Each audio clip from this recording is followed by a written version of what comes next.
Hello students, so in our last lecture we discussed this formula related to heat given to any object to raise its temperature. So whatever heat is given, the formulation is mc delta T, where we discussed that Q is the amount of heat given, m is the mass of the substance, C is specific heat capacity, delta T is change in temperature.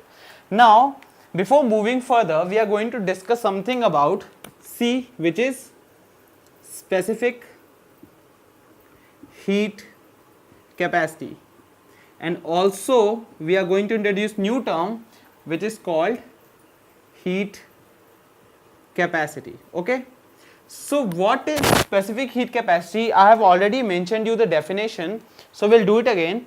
Specific heat capacity of a body is amount of heat required to raise the temperature of unit mass of the substance by unit degree Celsius, or 1 gram or 1 kg by 1 degree Celsius. So this is what specific heat capacity is. If I write it through formula, C is equal to Q over M delta T, right?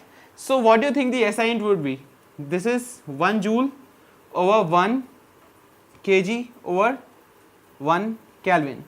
So this is joule per kg, so SI units comes out to be joule per kg Kelvin, like that. But what is heat capacity?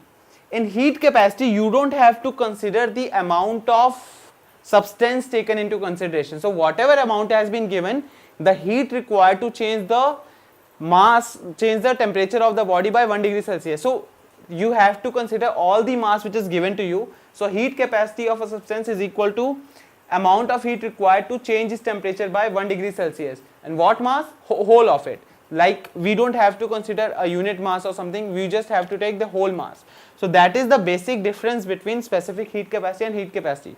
So SI unit of this would be joules per kg, because we are not per kg, joules per Kelvin, to change its temperature by 1 degree Celsius. So this is the basic difference between specific heat capacity and heat capacity.